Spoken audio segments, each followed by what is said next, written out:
अस्सलाम वालेकुम दोस्तों, उम्मीद करता हूँ आप सब खैरियत से होंगे और अपनी लाइफ बहुत अच्छे तरीके से एंजॉय कर रहे होंगे। मेरी दुआ है कि हमें देखने वाले जहाँ भी रहें खुश रहें, आबाद रहें। तो दोस्तों, आप सब और हम सब जितने भी प्यारे बहन भाई इस केस से तकरीबन 2 साल से जो भी बहन भाई या जितने भी अरसे से जो लोग तगदो कर रहे हैं, जो कोशिशें कर रहे हैं, तो अब वो इंतज़ार की घड़ियाँ ख़त्म होने वाली हैं और इंशाल्लाह बहुत ही जल्द ग़ुलाम हैदर भाई को भारत सरकार वीज़ा भी देगी।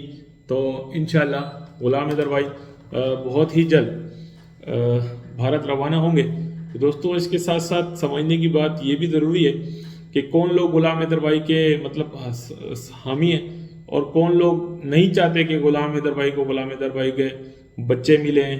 ये भी हमें इसमें समझना ज़रूरी होगा।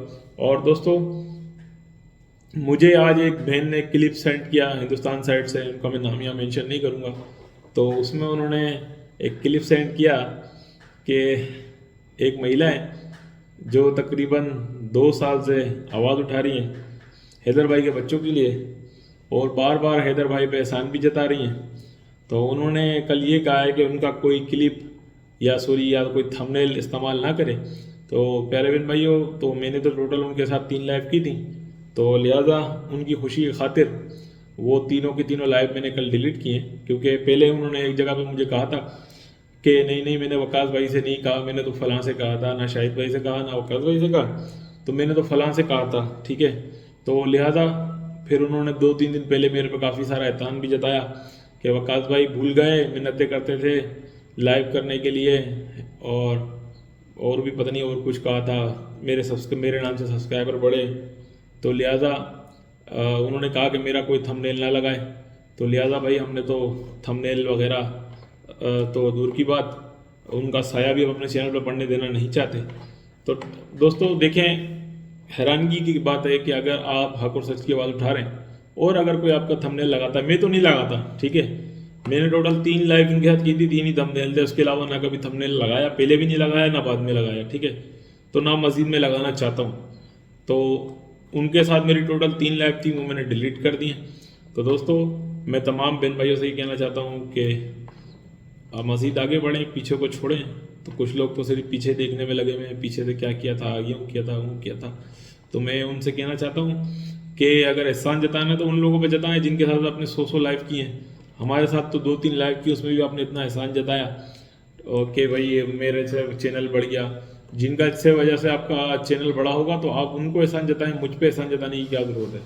तो दोस्तों, प्यारे बहन भाइयों, इसके साथ साथ मज़ीद बहुत प्यारी प्यारी अपडेट हैं। तो मैं चाहता हूँ कि इन तमाम चीज़ों को छोड़कर आगे बढ़ना चाहिए। तो मुझे भी एक बहन ने पर्सनली रिक्वेस्ट की थी 2-3 दिन पहले कि वकास भाई हमें आगे बढ़ना चाहिए, और उनकी बात बहुत अच्छी थी। मैं यहाँ नाम मेंशन नहीं करूँगा, कुछ गलतफहमी तो मैं नहीं कहूँगा, क्योंकि उन्होंने उनका नाम लिया था उस लाइव के अंदर कि आपने मुझे क्लिप भेजा, तो ज़ाहिर सी बात है नाम तो नॉमिनेट उन्होंने किया, मैं तो नाम नॉमिनेट नहीं करूँगा। मगर उस बहन ने कहा कि हमें मज़ीद आगे बढ़ना चाहिए, तो मुझे बात उनकी अच्छी लगी, तो हमने सोचा आगे बढ़ना चाहिए। मगर कल तो नई बात आ गई कि मेरा थंबनेल इस्तेमाल नहीं करो, और थंबनेल इस्तेमाल करो तो पहले मुझसे इजाज़त लो। तो भाई आप क्या प्रधानमंत्री हैं, क्या आप सीएम हैं, आपसे पहले इजाज़त लेगा बंदा कि आप थंबनेल आपका लगा लें नहीं लगा लें। तो जब आप कहते हैं कि मेरा कोई लेना देना नहीं है, मेरा यूट्यूब से कोई लेना देना नहीं है, मेरी यूट्यूब से कोई इनकम का जहन नहीं है, अगर आप समाज सेविका हैं, आप कहते हैं कि आप समाज सेविका हैं, अगर आप एक समाज सेविका हैं तो मेरे ख्याल से आपको तो फिर इस चीज़ से फ़र्क नहीं पड़ना चाहिए कि कौन आपका थंबनेल इस्तेमाल करता है, कौन आपकी वीडियो इस्तेमाल करता है, कौन आपका क्लिप इस्तेमाल करता है। आपको तो फिर खुशी होनी चाहिए, क्योंकि समाज सेविका तो जो होता है या समाज सेविक जो भी होता है वो तो जनता, आवाम, आम लोगों की खुशी, भलाई, बेहतरी, जिसमें आवाम को बेहतर लगे वो चाहता है। मगर आप तो यहाँ पर पाबंदी लगा रहे हैं कि मेरा कोई थंबनेल भी ना लगाए, अगर कोई थंबनेल लगाए तो वो इजाज़त ले। तो दोस्तों, मैं चाहता हूँ कि मज़ीद इसको भुला दिया जाए, ख़त्म कर दिया जाए। उस बहन के भी कहने पे मैंने माना भी, मगर कल एक नई बात आ गई और अपनी लाइफ के अंदर कारगिल युद्ध की बात की गई। तो मैं उनसे पूछना चाहता हूँ, उन 2 महिलाओं से, ठीक है, हम उनकी रिस्पेक्ट करते हैं, मैं ये चाहता हूँ, और आज तक हमने कभी नाम मेंशन किसी का भी नहीं किया, उन्होंने हमारा नाम भी मेंशन किया और बहुत दफ़ा मुझे लानतें भी दी गई नाम लेके। तो बहरहाल मैं ये पूछना चाहता हूँ कि कल जो आपकी लाइव थी तो उसमें कारगिल युद्ध का मतलब क्या है? आपने कारगिल युद्ध का मतलब जिक्र किया, कारगिल युद्ध यूं हुआ था, कारगिल युद्ध यूं खत्म हुआ। तो मुझे ये लगता है कि आपको, मेरे ख्याल से अगर आप दोनों मुझसे ज़्यादा पढ़े लिखे भी हैं, मैं मानता हूँ कि आप दोनों मुझसे ज़्यादा पढ़े लिखे हैं, आप दोनों समाज सेवक हैं, ठीक है, तो आपको वहाँ पर कारगिल युद्ध का मेरे ख्याल से तो जिक्र भी नहीं करना चाहिए था, क्योंकि कारगिल युद्ध तो पाकिस्तान और इंडिया के दरमियान हुआ, ठीक है। तो उस युद्ध की हम जब यहाँ पर एक गुलाम हैदर के मासूम बच्चों का केस लेके बैठे हैं, इससे पहले कभी भी किसी केस के अंदर कभी भी लोग आपस में मिल के जुल के काम कभी भी इंडिया पाकिस्तान के लोगों ने नहीं किया। फिल्म इंडस्ट्री में काम किया हो तो वो कोई अलग बात होगी, मगर जैसे किसी केस पे हम बात कर रहे हैं तो इससे पहले हमने नहीं देखा कभी इंडियन और पाकिस्तानी मिल के इतना जो है ना इस केस पे बात करते हो।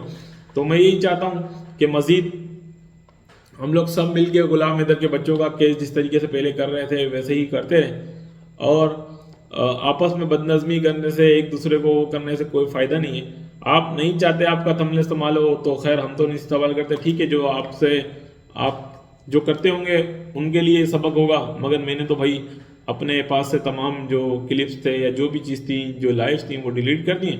उन्होंने एक लाइव में मुझे कहा था कि नहीं नहीं वकास भाई मैंने आपसे थोड़ी ना कहा है, तो शाहिद भाई से भी नहीं कहा, मैंने तो फलाने से कहा है। तो बार बार उस चीज़ों का होता रहे तो इससे बेहतर है कि हमने वो 3 जो लाइव मेरे साथ की गई थी वो भी मैंने अपने चैनल से डिलीट कर दी, तो उनके दिल को मेरे ख्याल से सुकून भी मिलेगा और रूह को शांति मिलेगी।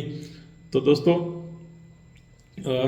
देखना ये है कि जो इतना टाइम से हम लोग इंतज़ार में थे, परेशान थे, मुश्किलात के अंदर थे, काफ़ी टाइम से कोई अपडेट नहीं थी केस के अंदर, तो अब माशाल्लाह से इस केस के अंदर मोमिन साहब ने तो जब आए थे जब भी जान डाली थी, रूह फूकी थी, क्योंकि ये केस एक मुर्दा केस था, समझ लें, मरा हुआ केस था, दबा हुआ केस था। मोमिन साहब जैसे ही आए इस केस के अंदर पूरी जान डाल दी मोमिन साहब ने, और अपनी पूरी जान के साथ, अपनी मैं तो ये कहूँगा कि पूरी अपनी जद्दोजहद के साथ मोमिन मलिक साहब ने इस केस के अंदर पूरी जान डाली, मेहनत के साथ, और आज केस इस दाने पे खड़ा, और मोमिन मलिक साहब ने टोटली रिजल्ट लेके दिया। हमने कभी, हम पाकिस्तानियों ने कभी मोमिन साहब का मतलब इख्तलाफ नहीं किया, और जिसने मोमिन साहब का इख्तलाफ किया हम उससे इख्तलाफ रखते हैं, अगर कोई भी हो, चाहे मेरा करीबी दोस्त हो, मेरा करीबी भाई हो, कोई भी हो, अगर उसने मोमिन मलिक साहब की ज़ात से इख्तलाफ किसी ने किया तो हम उससे इख्तलाफ करते हैं, चाहे वो कोई भी हो। अगर मोमिन साहब से कोई इख्तलाफ करेगा तो हम उससे इख्तलाफ करेंगे, यानी कि अगर मोमिन साहब को कोई बुरा भला कहेगा या मोमिन मलिक साहब से मुतमईन नहीं होगा तो हम उससे मुतमईन नहीं है। तो दोस्तों मोमिन साहब को जिस तरीके से केस करना चाहिए था उस तरीके से केस मोमिन साहब ने किया, तमाम चीज़ें मोमिन साहब ने की हर हवाले से। मगर दोस्तों अफसोस की बात ये थी कि जो देर सवेर हुई,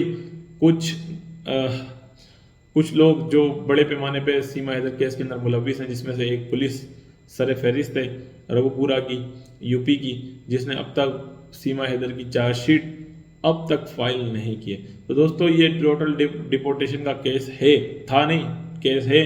गुलाम हैदर के बच्चों को भी डिपोर्ट होना चाहिए। अगर भारत सरकार चाहती है कि सीमा हैदर को उसकी किए की सजा दे तो उसको जेल करे, वरना वैसे ये टोटली केस डिपोर्टेशन का है, क्योंकि सीमा हैदर पे अब तक किसी किस्म की कोई भी जांच एजेंसियों ने अब तक कोई भी आरोप नहीं लगाया है कि वो जासूस थी या कुछ है, जासूस अब तक वो घोषित नहीं हुई है।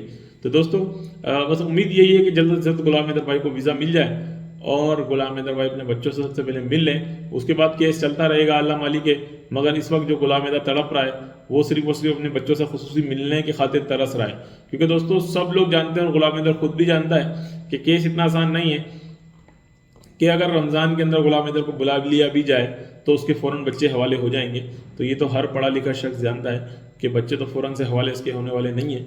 हाँ, टाइम लग सकता है, मज़ीद आगे केस चलेगा, तो मगर हम ये चाहते हैं कि जल्द से जल्द गुलाम हैदर को उसके बच्चों से मिलवा दिया जाए। तो दोस्तों इसी उम्मीद के साथ कि गुलाम हैदर को जल्द से जल्द वीज़ा मिल जाए और गुलाम हैदर को इंसाफ मिल जाए और गुलाम हैदर को उससे बच्चों से मुलाकात करने का मौका मिल जाए, इसी उम्मीद के साथ आज की वीडियो करता हूँ अख्ताम। और आप सबसे मेरी गुजारिश है कि गुलाम हैदर का सपोर्ट करते रहें और इधर उधर की बातों पर कान ना धरें, और जो लोग गुलाम हैदर का केस ख़राब और गुलाम हैदर का किरदार ख़राब दिखाने की कोशिश कर रहे हैं उनसे दूर रहें और गुलाम हैदर का सपोर्ट करते रहें। अपना रखिएगा बहुत सारा ख्याल। फिर मिलेंगे किसी नेक्स्ट वीडियो में। अल्लाह हाफिज़।